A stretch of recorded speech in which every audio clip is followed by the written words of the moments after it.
Okay, so here we go. You know how, first and foremost, let me introduce myself. My name is Henriette Jernay. I like to go by Henry J. I like to go by Henry J because my father's name was Henry, and I feel like I'm a female version of him. So I like to be like called Henry J. So you guys know, like, when you have like a goal, you have like a goal that you want to see put in place. Oh my gosh, I can't believe that I'm doing this video, but we're just gonna be real. This looks horrible. Oh my gosh, hold on, let me fix my lips. Oh my goodness, this is crazy. All right, so you have a goal. This is gonna be short too. You have a goal that you want to accomplish, right? You want to accomplish this goal on your timing. But God was like, nah, hold up. Wait a minute, bring it back, bring it back, bring her back. Pause. I got some trials and tribulations for you to go through before you will be able to get to this goal. So like 2 years ago, like when the pandemic was happening, like I was all rah-rah over the political, aspect that was going on, you know what I'm saying? Like, Black Lives Matter. I am black. I don't care whatever you say. Like, if you got a little black in you, you are a nigga. I don't understand. Like, Meghan Markle, she was talking about now, like, listen to her I haven't listened to the podcast. I listened to reviews. I ain't even gonna lie. But this is just my take based on what Don Lennon said. Lemon or Lennon, whatever he said. He was like, man, it's crazy how she had to get to that level to experience racism because she was so fair-skinned that people probably didn't know what she was. But when that money got higher and higher, your blackness got tested. And she found out that she was a Negra. She a Negra.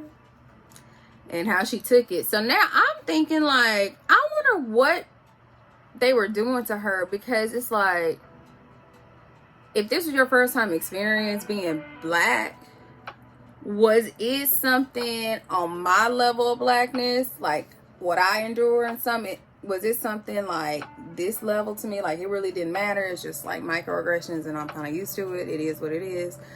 I'm about to be a princess and I'm gonna keep it moving. Or was it like super extreme? I never really got into the details of that because I was just like, girl, like when I saw everything she was doing, I was like, I'm one of them black people that ain't black until you black.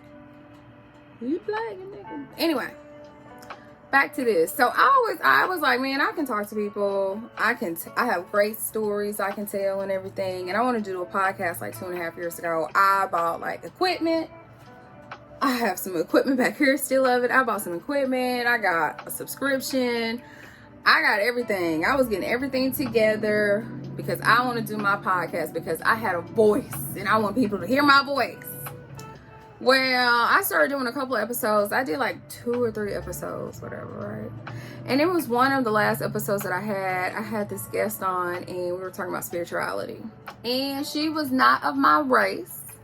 And basically, she was one of the white people that basically think that Africans and African Americans are one and the same, but we're not. I don't understand why people get that confused. It's just saying like nobody gets confused when a German comes over or a Russian comes over because they're Russian. But like black people, we're automatically the same. Like we can't have subcategories to being black. Like, we got Afro-Latinas, it's black people everywhere. It's different variations of black, but it's got to be one subgroup. And that's just not the case. So, she made a comment, and I didn't say anything back. And when I didn't say anything back, I felt I let myself down. I was like, what am I doing? And then I noticed that I was people-pleasing. I was people-pleasing in order to get this girl on my little podcast because I wanted views and I wanted to be like, I can't talk to anybody. Like, I really can, though. I can talk to white, black. I can talk to anybody. Anyway.